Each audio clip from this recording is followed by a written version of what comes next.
Balls and banter. Balls and banter. No excuses, just win, win, win with your balls and banter. We got balls, we got pucks, we got sticks, we got everything in between. We got balls and banter. All right, folks, it's Thursday. Made it through the week. Damn glad to be here. Damn glad to be with all of you guys. Whole gang is here. Zach in studio. Tom, Nate joining from afar. Jonathan hitting the keys. How's everybody doing today, gentlemen? I'm a bit close up on you. How's that looking? Your nostrils look fantastic, let me just say. Let me make some adjustments here. Yes, everything has been well so far. I love it. That's great. Nate, how about yourself? Oh, can't complain. Okay. I mean, I could, but it wouldn't do any good. Right. I mean, we've been told that it doesn't do anything, so I don't know why any of us do it. Zach, glad to have you back. Zach rocking, it reminds me, because he's rocking a Jacksonville Iceman, our minor league hockey team, or ECHL hockey team t-shirt here. That's going to be fun. Nate's going to make his first journey down to Jacksonville, see the studio, and we're going to see an Iceman game. We're logging. Has anyone been logging all the things that I keep saying we're going to do on the show? Like, we need an assistant who's just over in the corner. I need to get Sophie in here. That's all right. I'll stay on top of the Iceman stuff. Okay. I figured you would. Yep, I got it. I figured you would. I'm so excited to start with I feel like I'm a dwarf sitting next to Nate like this. Somebody get him the Apple box, the little booster. Booster seat. Get him a phone book. And now I'm frozen. Yeah, you are. We'll cut to me and we'll figure it out. You'll unfreeze, just like General Zod did back in the day.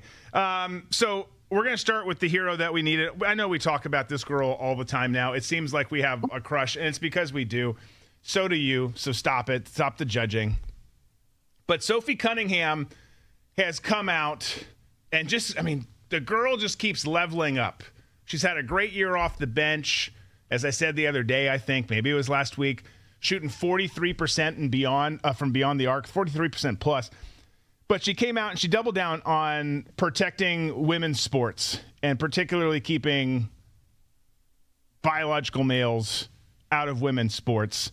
You can see just a headline here. Lots of people reporting it. There's our girl, number 8.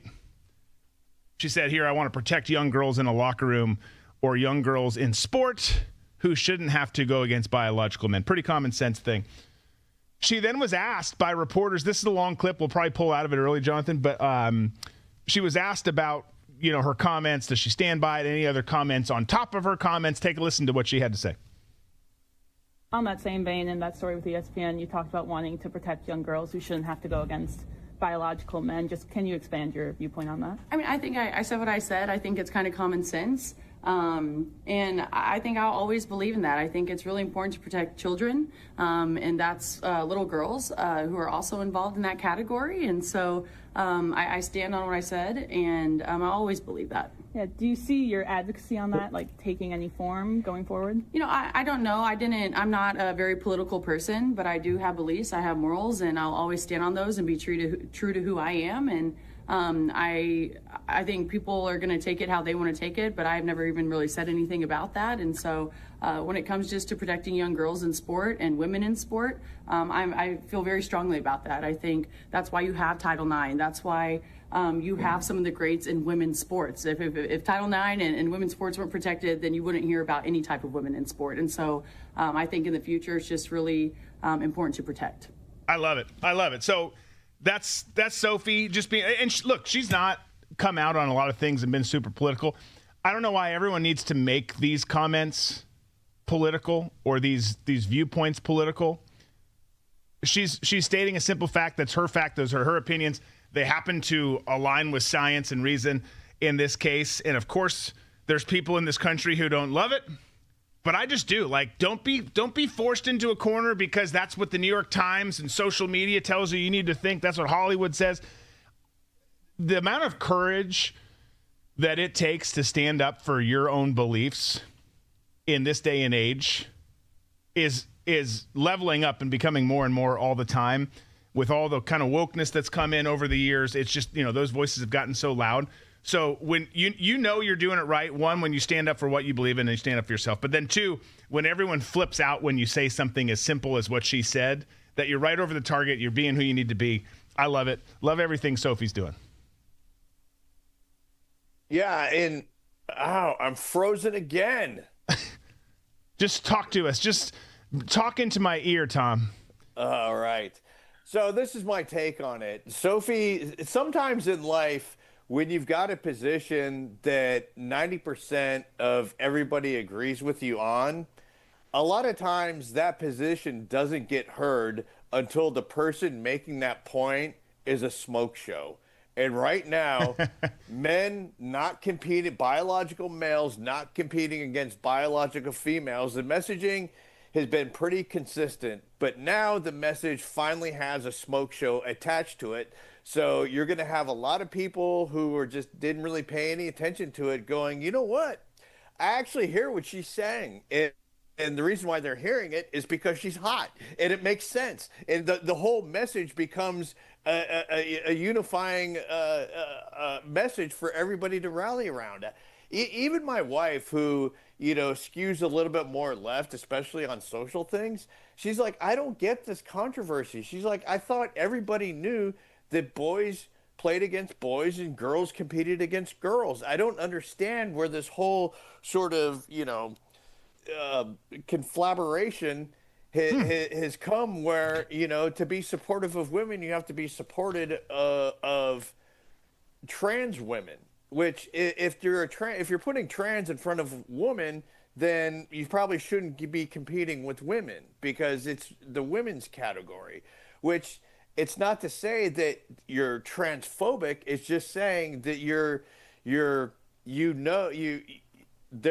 with yourself, you understand that there's a difference between bone density, muscle mass, and cardiovascular makeup between males and females. And the reason why they shouldn't compete is because men have a tremendous advantage. And that's the whole point, is just having fair play amongst competition. Yeah. Boys have a penis, girls have a vagina. That kid nailed it in Kindergarten Cop. Can you elaborate real quick on was it conflagration? Yeah, that was a great word. I just made that up. Okay. I felt like you did. I was like racking I'm like going through my vocabulary Rolodex. I meant to say confluence. Well, and we got conflagration. It's the word of the day. We'll make a t-shirt out of it. It'll be great. It'll sell like hotcakes. Also, one other thing I just want to point out real quick. I'm sure Sophie feels this way. Well, I don't know. I don't know anything for sure because we talk about it all the time. How do we know what's fake and what's real and this and that? But from that press conference that she gave, she really actually sounds, and I believe her, that she is grounded in her beliefs that biological males shouldn't play against females. I get that. I think that's great. But I've got to point this out, and I think it's one of the greatest marketing ploys I've ever seen before. Her shoe drops tomorrow, and social media is doing what social media does. You've got one side pitted against the other side, going back and forth. And I was scrolling through, and I saw the post, and I was like, "Here it is," and it says, Sophie's shoe drops tomorrow, so if you support her stance on males not playing against females, support her and buy her shoe and let the world know where you stand. And I was like, oh boy, she is a marketing genius. She is. That's a great point. You've got, and Jonathan, let's get the 3-split ready in case we have to swap the link there for him. But like the Indiana Fever have 2 chicks right now who just dropped shoes. Well, one who's about to, but just dropped shoes. Caitlin Clark's Nike shoe just came out. You've got freaking Sophie's Adidas shoe dropping tomorrow. Like, it really is. Like, this is great PR. Good on them and her team for drawing this up. Good on humanity for just doing what humanity does and pointing fingers and like, you're a bitch. I can't believe you think this. That's so great that you think this. Like, it's all working out pretty well. I would say, for that shoe sale. And again, like, people have whatever opinion you want. These are not that controversial of opinions. The people who, that's a small percentage. Reminder, if you're new to the show, the percentage of people that fit within these categories that we're talking about is a fraction of a fraction when it comes to our population. They're loud. They're entitled to do what they want, but like the facts are still the facts. Yeah. Drew, I got to ask you this question, and also Zach and Nate. When was the last time in the history of sport where a sixth man on a basketball team or somebody else who isn't a marquee player on a particular franchise has now stepped up in a way that I clearly haven't seen before? I mean, I was thinking about it, and maybe Dennis Rodman, you know, in the rise of his popularity when he was with the Bulls, but still, it was, you know, he was still in the shadow of Michael Jordan. But I've never seen somebody who's, you know, like a Sophie, who's not a dominant player or even a starter, all of a sudden just rise, you know, as rapidly as she has within a league. Yeah, I mean, it's the sex appeal thing. Rodman wasn't a sixth man, but yeah, I mean, it's because she's hot. It does a lot when you're tall, beautiful, and blonde. Like, that's both of you have nailed it. I think that takes you a long way in this world. And then she's really good. Like, she's been really good off the bench. She's had a good career, you know, but even before she came to Indiana, she's kind of found her groove there. And what the Fever are doing, it's fun to sit back and watch. It's cool. Look, there is the shoe part. There is some of the different things that go into some of the PR that's happening. But like, we would not be, and for some reason, the vast majority of the WNBA and its fans, which is like 12, don't get this. But we would not be talking about your damn league. We would have forgotten it existed if it weren't for the Indiana Fever and the women on the Indiana Fever. The only other person is Angel Reese, because she's just an absolute idiot most of the time and cannot even make a layup. Like, those are the only characters that we talk about. So everyone should be loving them. Well, and also, too, we've come to a point now where we've seen this weird, like, heel turn with Caitlin Clark. I mean, you have, you know, the Caitlin cultists who don't see what's going on with her of being an absolute crybaby. And I know all this, oh, she gets, you know, hit by other players and blah, blah, blah, and what would you do?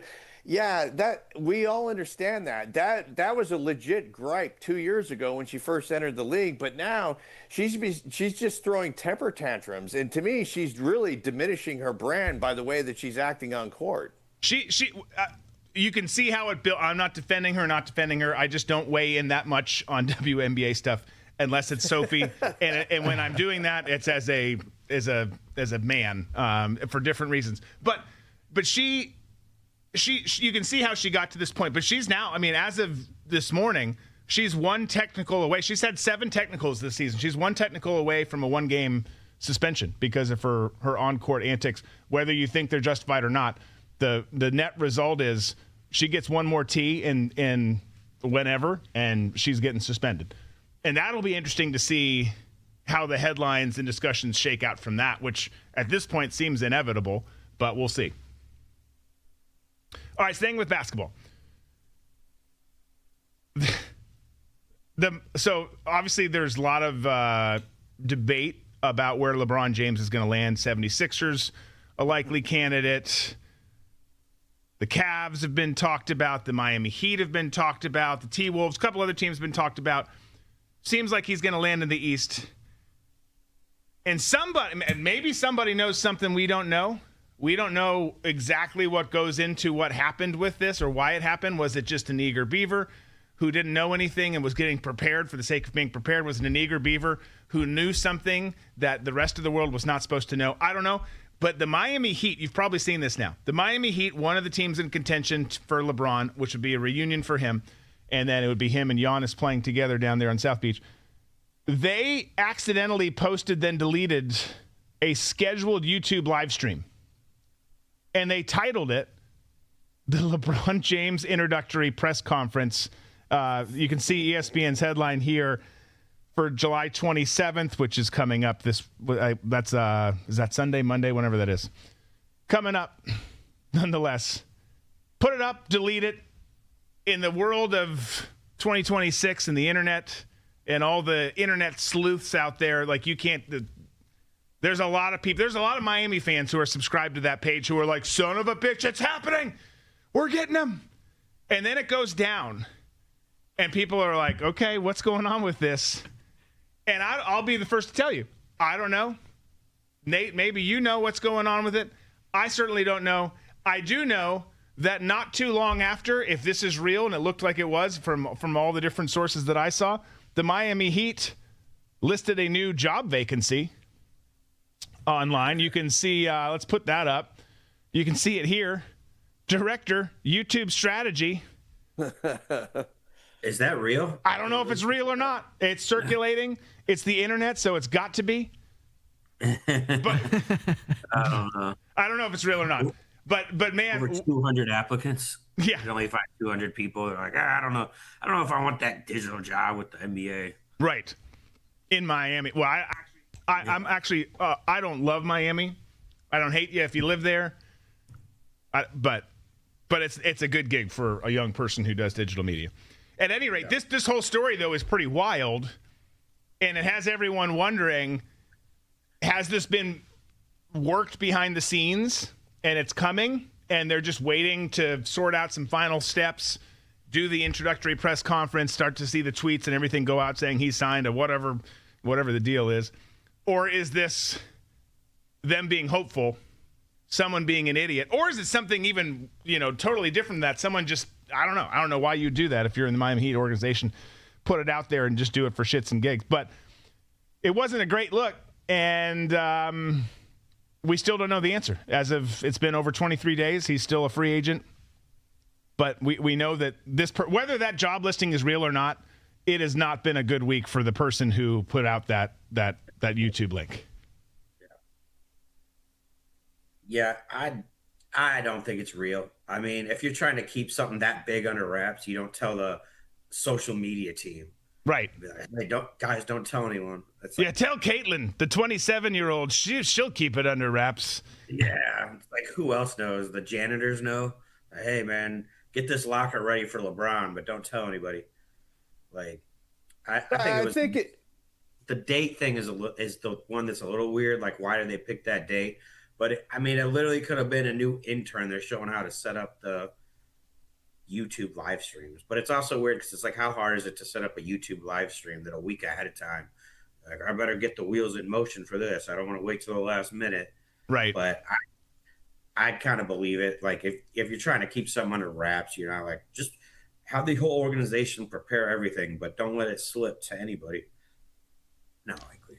Yeah. Yeah, but I also think too, just like any media outlet for a team or any media outlet in news. I mean, how many times have we seen networks preemptively say that somebody's died and come out with it? They've had the graphic already made.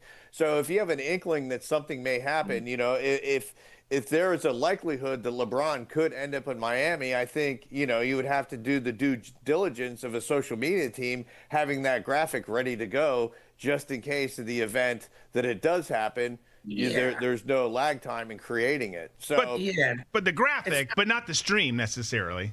Right, not the stream necessarily. So, yeah, I'm in the camp with Nate where I think, it may have been a graphic that was already made in case this was the outcome that was coming. And it could be, something as, inane is, like Nate was saying, showing somebody how it's done. It's like, okay, this is how you set up the stream. And let's say, this is what we're going to put in there. And then you actually accidentally hit go live like I did on one of your platforms when I was recording an episode of Accidental Education, Drew. Yes. Well, that is one thing real quick. Miami Heat, if for some reason Tom Cunningham applies for the job, he is one of my favorite people on the planet, one of my good friends. I would tell you, do not interview him. The social and the tech thing, that's not even really my thing either. But I don't know. Who knows what the hell happens with it? I would think that we're close though in getting an answer one way or the other on. I saw a bet yesterday too. I'm cutting myself off, but I saw a bet, or not a bet, but the line. And I don't think it's going to be the case. I don't think the T-Wolves are going to get him. Again, I'm very conflicted on that. I think he ends up on one of the 3 teams in the East that are being floated and talked about. But it's plus 4,000. It's like, man, just slap a few bucks down on that. And then on the off chance that Ant and LaMelo Ball convince him to come there, that's a nice little, it pays for dinner out with the kids. I don't know. Make that back through. I know. I know. Here's the thing, though. Those are the bets that I make. Like, what if? What if? Well, go check the T-Wolves YouTube page and see if there's an unlisted video. Yeah. Or something. Is there a live stream coming up? We'll I don't know. We'll have to see. I don't think that's going to be the case either. But I get that. That's the dumbass in me. I get intrigued, and part of it's because I got lucky with the Penix bet. You know, him going to Atlanta and pick 8. Like, you bet that? I bet it, and I bet like a few bucks, and I made $1,000 on it. So it's like, okay, well, this is how I bet now. I bet on random ass shit, and most of the time it doesn't work, but when it does, it pays, baby. Dang, that's impressive. Well, I had heard just some sources were saying that even though they had just signed Cousins to that crazy ass deal, the typical type of deal that Cousins always gets out of people, which again, good for you, always getting the most money in the history of mankind. But then there had been reports that they might do it.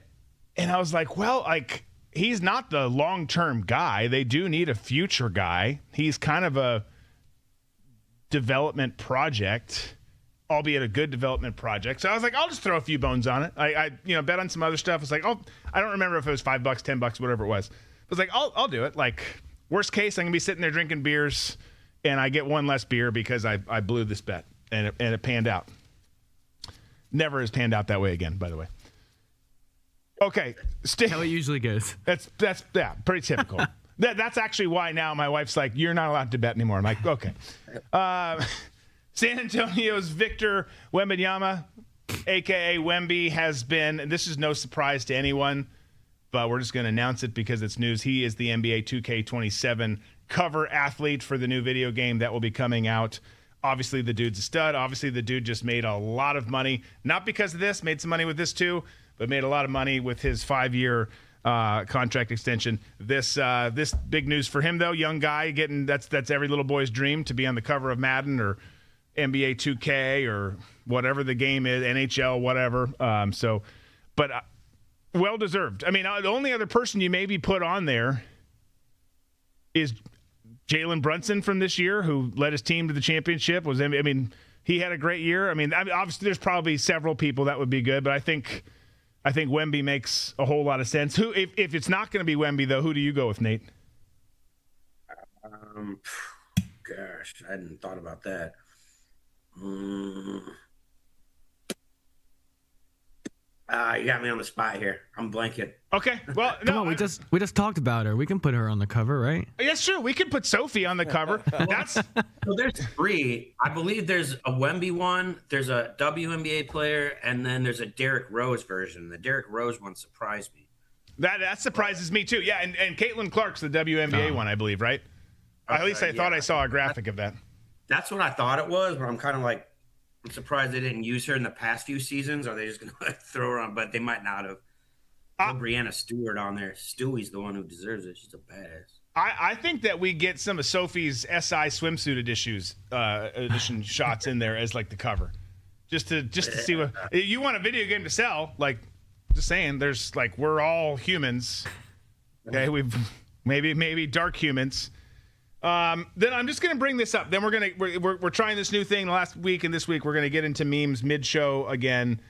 But I'm gonna bring this up because it is news, and I'm not gonna take it where you think I'm gonna take it. We're not even gonna go into it much. But this came out from Polymarket. Breaking: Nancy Pelosi votes against House bill banning members of Congress from purchasing individual stocks. To which guys, shocker, right? Wow. Yeah. If anyone thought that she was going to be in favor of preventing herself and her colleagues from doing this, you're freaking bananas. And this is not really a political thing. People will take it that way. It's just not. But if you think that it's normal and okay, because everyone should be on board with preventing this from happening. You've got all of these jokers, hundreds of them, 400 plus in the house, running around making $174K a year, now worth tens of millions of dollars, hundreds of millions of dollars in the case of Nancy Pelosi. So, of course, she's like, I can't support that bill. Right. Pretty crazy. Pretty crazy that stuff like this, that's so common sense, it just keeps getting banned and blocked. And they're like, nope, we can't. We couldn't do that. But I promise you, we're not doing anything wrong. Well, then how come you're worth $180 million now? And then there's silence. It's crickets. I'm like devil's advocate. It's like it's hard to expect them to neuter themselves. I mean, there's an obvious conflict of interest, but to be like, you can't play the stock market like every other American can. It's a big sacrifice, and you're like asking sacrifice for like a somewhat already thankless job. But also the only reason it's not thankless is because you get all these lobbyists and everything doing everything for you. You get the red carpet. So like, is it thankless? I don't know, but like, no, they're all like celebrities now. It's supposed to be. It's supposed to be thankless. Do your civil service, get paid an average wage, and then be done and go back and do whatever. And I'm all for, by the way, like you serve, then go get a book deal. Go work on Fox or CNN or wherever you want to go. I'd stay away from MSNBC. It'll turn you gay. I promise. Like it takes 5 minutes and you're gay there. But go do that and go make your money afterwards. But these people, and I've met a lot of them, and I've met some that are obviously great too, but they make so much money there. Like, I mean, I over the years doing the political stuff, people are always like, you need to run for office and do this. I'm like, no, absolutely not. And then the more you think about it, it's like, why didn't I do that? Like, we'd be touring and like having a show on every campus, for every game on Saturday. It would be amazing. So I didn't whore myself out, and I apologize because I hurt the team. Yeah, and the point, Drew, that you brought up, that the way that it was originally set up was if you're going to have a republic that was representative of the people within that republic, then it was your civic obligation to do your time in the House or Senate and then return to private life. But as soon as the House and the Senate became full-time gigs, then then that became your brand, and it was time to maximize your profits and maximize your brand. And I know they have this loophole that the House members and the Senate the members of Congress can't themselves vote, can't themselves I want to say place bets, but buy stocks, but family members can. All that's is one phone call. Right. It's pretty silly. By the way, her gay husband, Hammer Time Paul Pelosi, did you see didn't he get convicted on hit and run? I think so. I think just, not that it's going to do anything, but I just still can't get over, like, I have flashbacks to that video of his encounter that night with that dude.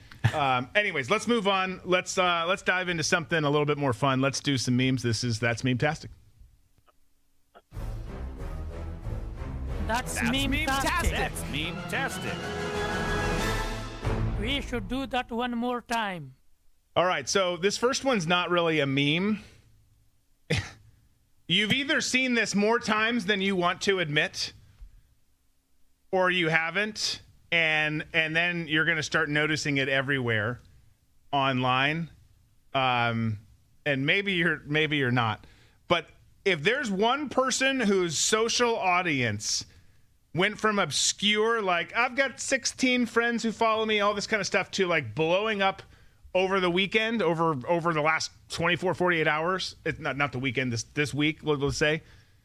It's this chick right here who, I'm just going to say, has gotten a lot of attention because of this video. Nothing really inappropriate in the video that happens. It's just this look and this turn. There's another little something that happens that you'll see in the video.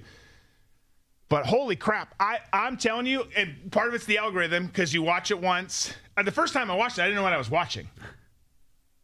And then you get fed it. Like now every like 7 out of 10 things in my feed are just different versions of this video. But this chick has grown quite substantially in her online presence this week. It'll be interesting to see what she does with it. She could go a very, very inappropriate direction, or she could use it for good. We will see what you do. I forget your name. I don't know it. But Tom, did you see how she got worked into the thumbnail today?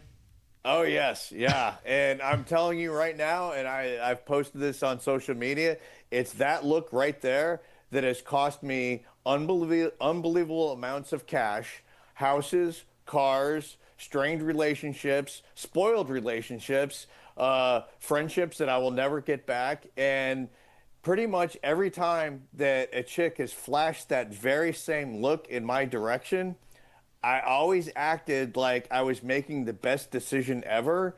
But in retrospect, it has always been one of the worst decisions that I ever make, just based on that look. You weren't making the decision. Winston Wolfe was making the decision. Absolutely. That look has yes. That look has paralyzed me from retiring at the age of 45 to working until the time that I'm 80 now. Shit, I just help make it to 80. Okay, next meme, a little bit more appropriate. We've got, obviously, we've got the two meme king, the meme king and queen of the decade. You know, we've seen 7 million different Marco Rubio ones because he's worn so many hats during this particular administration. He's always on that sofa in the Oval Office. Now we've got Sophie Cunningham with her pointing, and the two are there together. Interesting that Marco's in the Indiana Fever uniform. You're the greatest meme ever. No, you are. It's true. I mean, both those two have like canvassed the internet. It's wild. Okay, next meme. We just got WNBA has changed their logo, and it's got Sophie pointing in it. You know, they're not licensing any of that image to anybody who makes license their paraphernalia. Yeah, I read that. Missed opportunity. Whatever. Yeah. Yeah. Okay, lots of firings at ESPN this week. We talked about it Tuesday. There were more Cam Newton and a bunch of others that happened after the show. Here's Vince McMahon and his kind of sequence of feelings. ESPN fires Bart Scott. He's kind of getting a little excited. ESPN fires Cam Newton. He's sitting back in his chair. ESPN fires Ryan Clark. He's going full O-face. He's real excited, maybe a little too excited. Man, the 90s Attitude Era was something in WWE. But there were some other firings that came Cam and some other folks. Fired Bart Scott. Yeah. And Proud Saluki. Yeah. I'm really disappointed that they fired Cam Newton. I think Cam Newton does. You're just saying that because he dresses like you. Well, that in part, but I think he's a really good broadcaster, and I think that not ESPN, but WWE's missing the boat in doing this whole work that they're doing with Paul and Tom Brady. I think it should be Cam Newton. All right. Well, Cam Newton thinks he can still play, so I think that he's probably they might have reached out to him. He's like, "Nah, I'm still waiting for the phone call." He does. It's kind of wild. Yeah, rumor has it that's why he was fired. He's taking another job. Both him, like, nah, I'm not going to go political and get into Kaepernick and his stuff, but, like, it is crazy how long both of them, different stories. Cam, obviously, the far superior quarterback of the two, but, like, different stories, how people like them, just using them as an example, will forget gravity, age, and time away from the game and think they can still do it. It's like, bro, these games are evolving. The human bodies are getting stronger, faster, so much. The schemes, the everything that changes, it's changing stuff. Like, you can hardly withstand coming back from an ACL injury these days. Like, and you can, obviously, I'm being a little facetious here, but to think years later, like, I'm still good. Like, no, you're not. And it's like Cam's last 2 seasons were like garbage. bad. Yeah. The last one was terrible. And he's like, "Nah, I can still play." And I remember seeing him on ESPN last year, and they were talking about it. And it's like, what are you talking about? Right. No, I don't get it. I get it. I get why you have an ego. You were an amazing college football player. You had a good run in the NFL. But man, like, when it's over, it's over. And by the way, until this week, you work at ESPN. You get paid to talk about college football. Are you kidding me? Like, that is my dream. I mean, granted, we do it here, but like, I don't get an ESPN salary. So like that, like you're crushing it. I'd much rather work on College Game Day than have morning workouts in the winter and all summer and then, beat the shit out of your body. Like that's the way to do it. Yeah. That's why I never work out in the winter. There you go.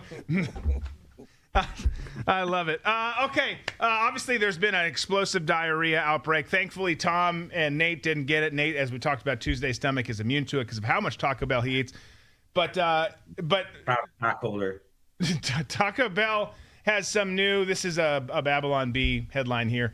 Taco Bell is releasing a new Imodium AD sauce packet to combat the explosive diarrhea outbreak. So you get a taco, you get a packet, just drink it down. You'll be good. See, that would have been great back in the day. Like I was telling you, when I would get sick before I even ate the food. Like, let me preempt this. Okay, what do we got next? Some guy died from it a couple days ago, I guess. Oh, in California. really? That's a shitty way. Like, how did Dad die? Explosive diarrhea? I beg your pardon? Yeah, you heard me right. How do you write that obituary? Oof.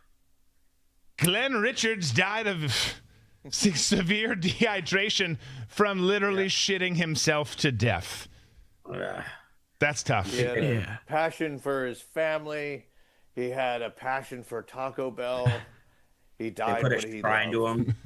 Put a shrine to him at the Taco Bell in Santa Ana where he went to get it. They should have like I'm pretty sure I'm going the cremation route, but like if our fictional character, what did I say? Stan? I don't even remember what his name was. Fictional characters in a coffin, there should be like a shit ton of the mild and hot sauce packets in there, like loaded up. Make it a testimony and a celebration of Taco Bell, even though it killed him in the end. That's awesome. This was, you saw it up on the screen, but we had Kermit the Frog 2020. Kermit the Frog's wearing a mask. 2026, he is wearing a diaper. Also, his cheeks look really out of shape. I can just say, like, from looking at that image, if you're driving in your car, you just have to trust me. He needs to do like some squats and maybe some like Romanian deadlifts and a couple other things just to kind of tighten up that. Yeah. But diapers are never flattering. Like, I never feel like I look great when I wear diapers. But yeah, he's big. He's big. Yeah, he's definitely rocking a Madonna ass. Yes. He went the route I did. During the pandemic, he got addicted to Taco Bell, and now it's 2026, and he's like 30 pounds heavier than he was. He's questioning some life choices. He's like, oh, middle age is rough. I love it. Okay, next meme. I don't know if this is true or not, but it's in here. Man arrested after posing as a museum guide and making up fake stories about every painting. I think that could be a fun iteration. Like, I would enjoy doing that. That sounds like a fantasy football punishment. Like, yes. You know, you gotta, if you lose the season, you gotta go to the local museum and tell everybody there about, the stuff you have no idea what's there. I tell you what, though, if you sell it, I mean, most people in these museums don't know, and I'm not I don't want to surprise people here, but I'm not a big museum goer. I do like museums, but like you, if I'm in a museum looking at art, you can tell me anything, and I'm gonna believe you. So I think it's, props to this kid if this is real.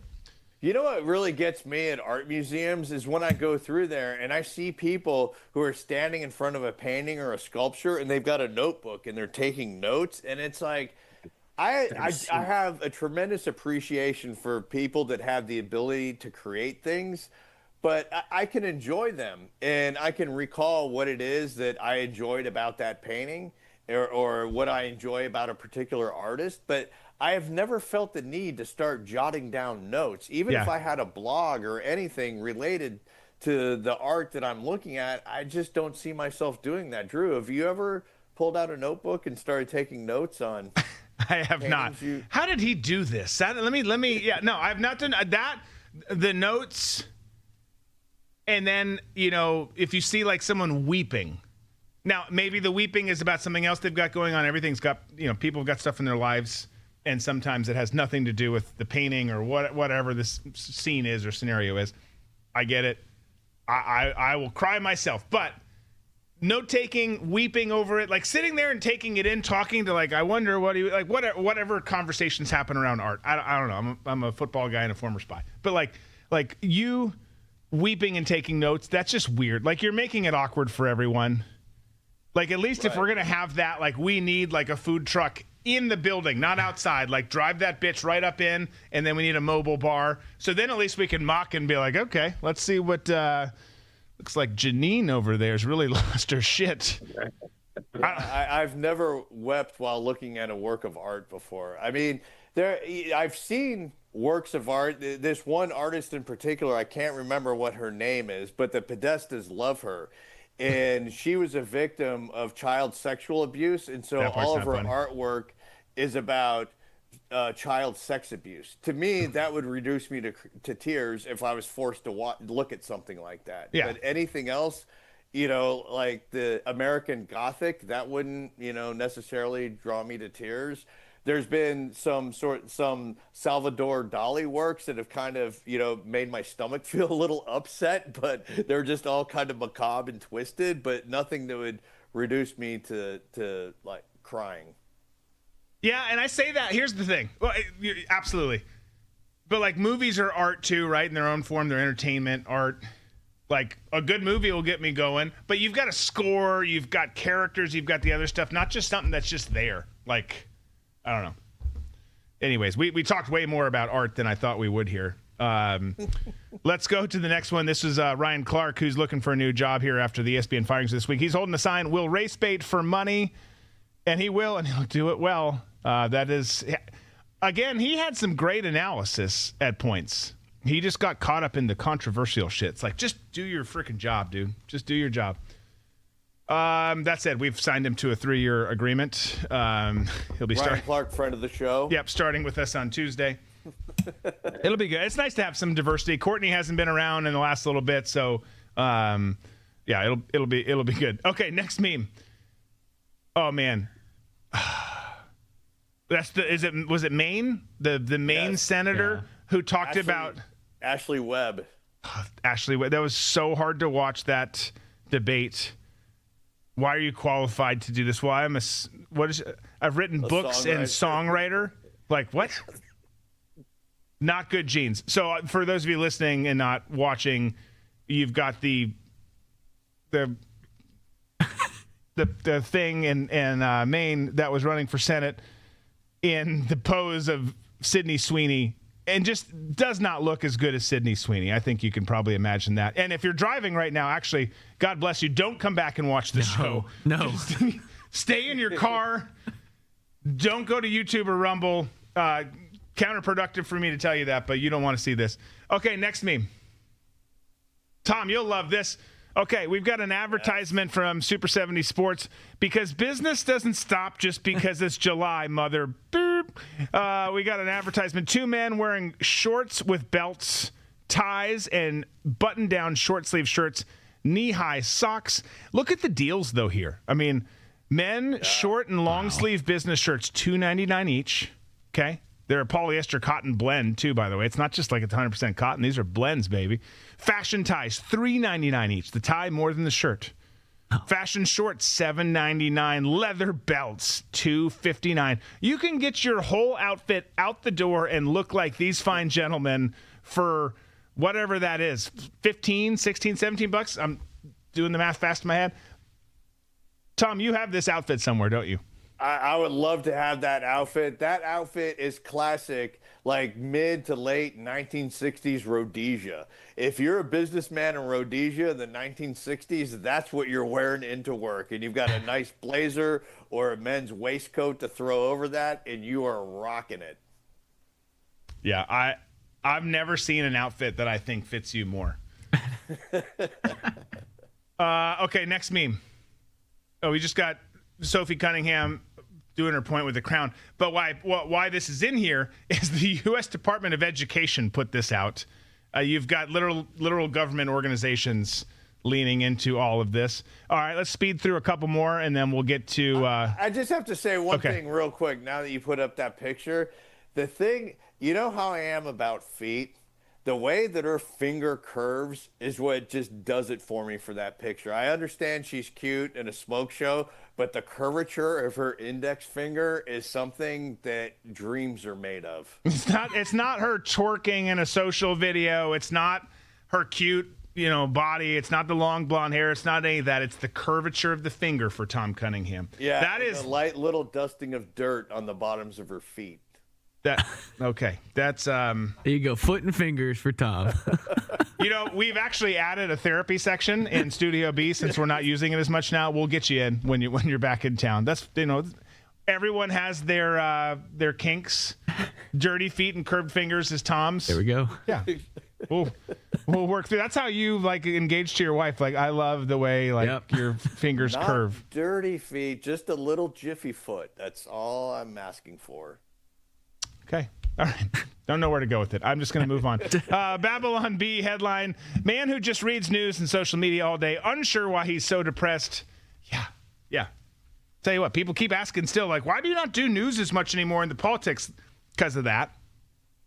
It's a lot more fun to do the sports stuff. 100% it is. By the way, kudos to Lane Kiffin, who's probably... I don't want to say what I was going to say. That's way too much. Kudos to Lane Kiffin. I'll just say it matter of fact. Has deleted all of his social media apps because his son Knox challenged him to do it. He did it. He mentioned it at Media Day. Obviously he's the college football villain, but taking a break from social media, taking a break from news politics. Is that because he got all the phone numbers he needs from that training camp they did? Probably from the camp, the women's camp. Yeah. Doesn't need socials anymore. It's not hard. I rarely use it. Don't delete your accounts. Just delete it off your phone. Within 2 days, you'll get used to not having it. And you'll be like, wow, the world's not a bad place, actually. It's actually the most amazing time to be alive in the world. Yeah, I agree. Take that shit out of play. Just take it off your phone.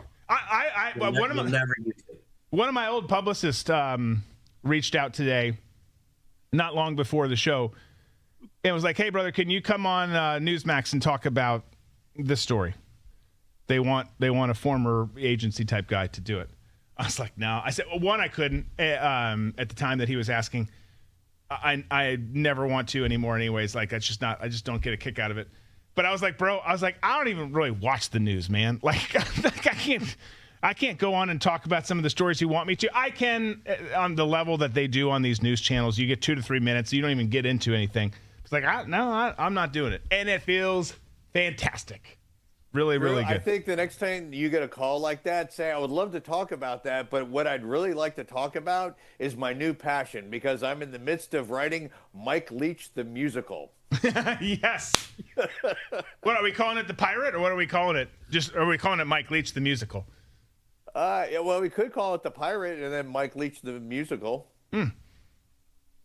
Let's get to it. Let's get to work on that, baby. I love that project. Who do we get to play the part? Oh, Mandy Patinkin is Mike Leach. Who's that? Why am I blanking on who that is? He's a famous Broadway guy. He was also in one of the CSI franchises. Okay. All right. Is this our last meme before? No. We got 2 more. Okay, so this is just a tweet. Don't know who this guy is. Mike Bale says, I was offered sex today by a 26-year-old woman. In exchange, I was supposed to advertise some kind of bathroom cleaner on my ex profile. Of course, I declined because of my strong morals and willpower, which is just as strong as Ajax, the super strong bathroom cleaner, now available scented lemon or vanilla. Okay, seems like he lost that battle. And then the last one, this will piss some people off. This will make some people laugh. Don't care, whatever. Everyone has these movie buckets now. Like I was telling you, I went to... Can we zoom in on that, Jonathan? Went to He-Man, and they had the Castle Grayskull, popcorn box, which was badass, and I still kind of regret not getting. By the way, that's streaming on Prime now. But this is for the Odyssey. This is cruel. The official Elliot Page Odyssey popcorn bucket. Oh, God. And it shows a flat-chested, Elliot Page, and then the popcorn's inside. I would have trouble eating out of that. I'm just going to say, first of all, that's a big thing to have in your lap.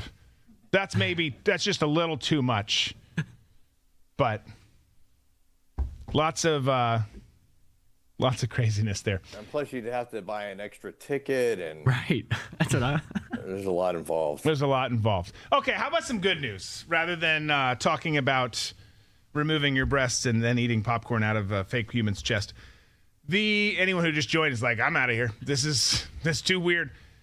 This is great news. We've talked about this before. It's been like percolating and been a thing that's coming. But let me finish my thought. Tom Cruise, Days of Thunder 2 is happening. They're talking about getting production going in 2027. You can see him there in his freaking badass mellow yellow racing suit. It just reads Day of Thunder 2 is moving forward with Tom Cruise returning to star. Filming is eyeing to begin in early 2027. Not sure. It has not said. I've not seen at least whether Nicole is back in it. So I'm pumped about this. This is I love this freaking movie. It was awesome. Tom Cruise rarely touches things that fail. By the way, it's crazy to see the new, what's the new movie called? Digger? That's coming out with him. The previews are out. And they've made him a 65-year-old like wealthy dude and like made him age so much with all the makeup and stuff. He's 64 and he looks younger than everyone on the show.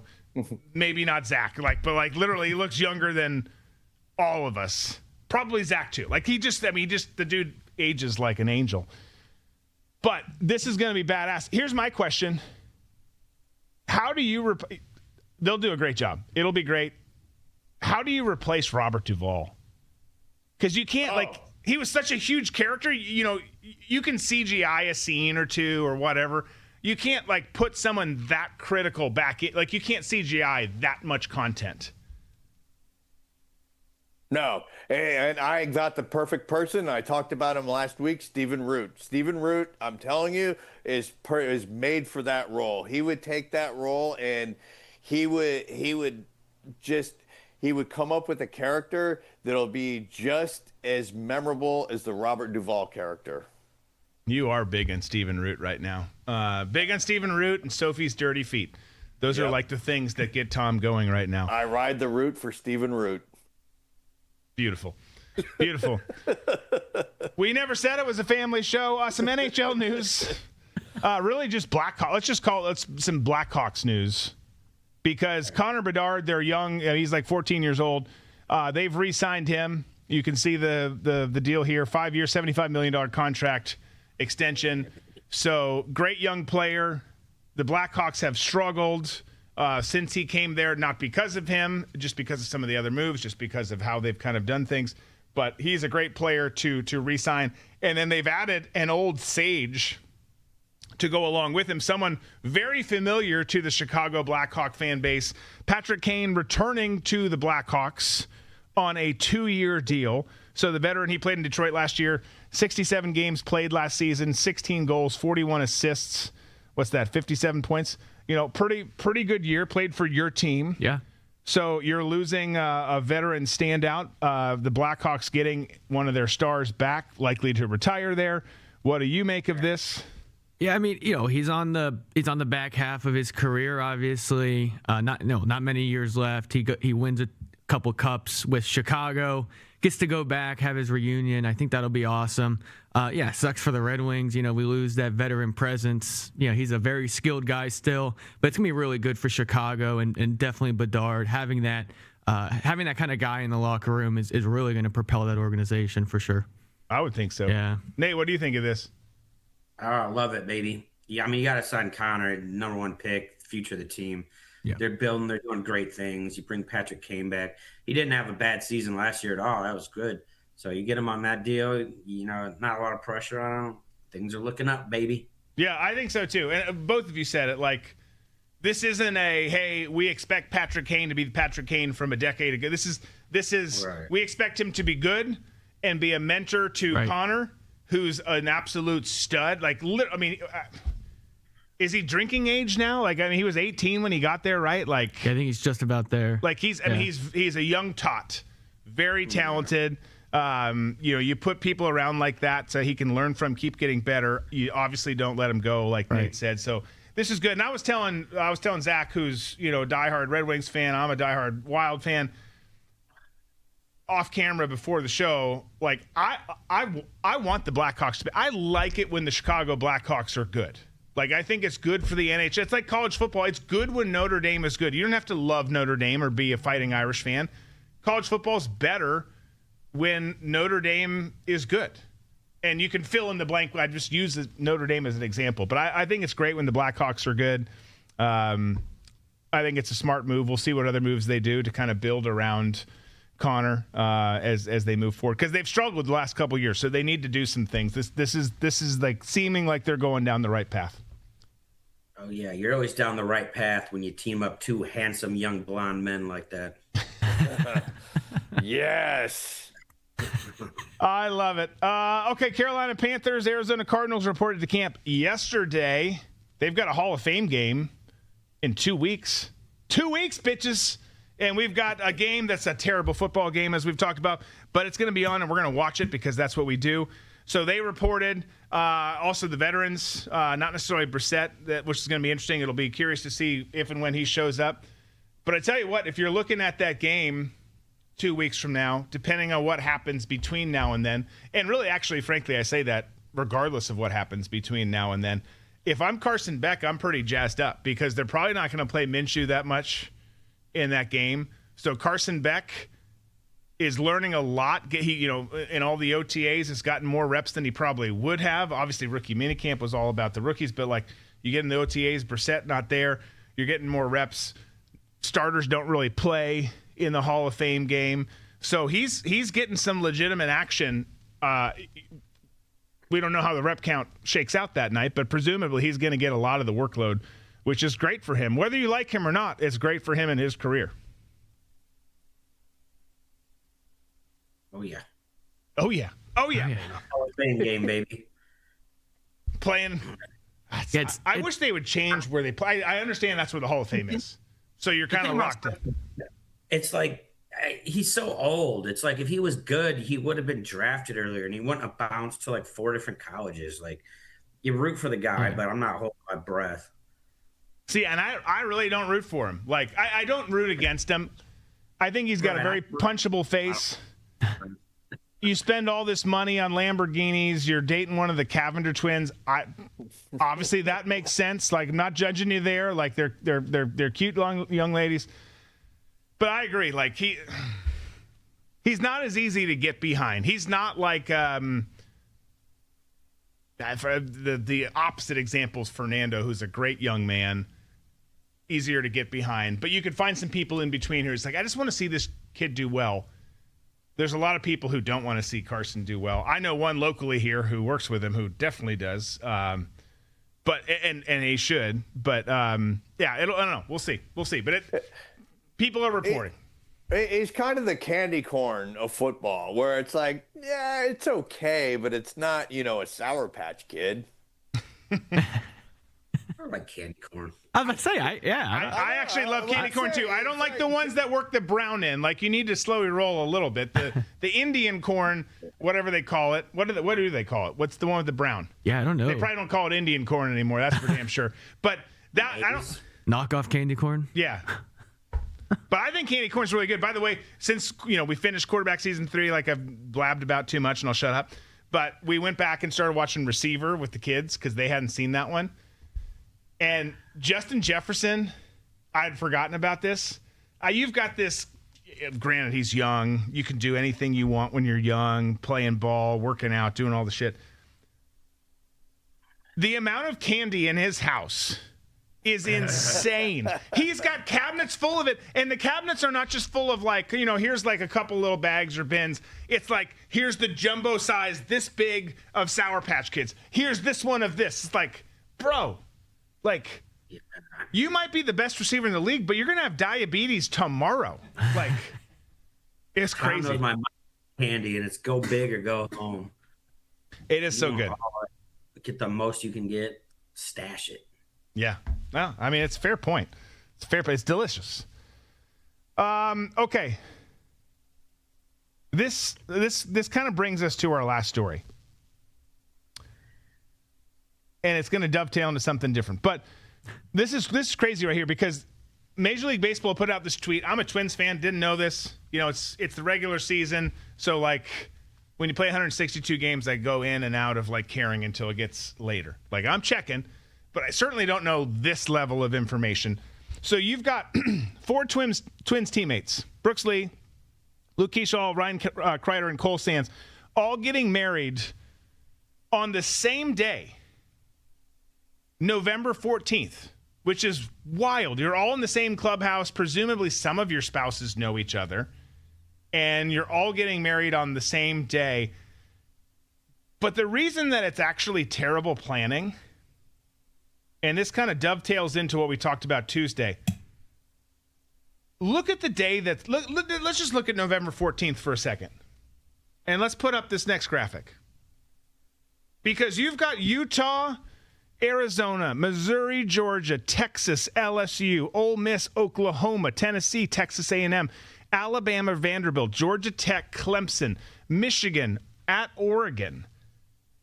Like, literally forget your damn teammates' weddings, forget your own wedding.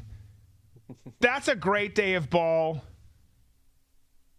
I know Zach's getting married during college football season. We will give him a pass.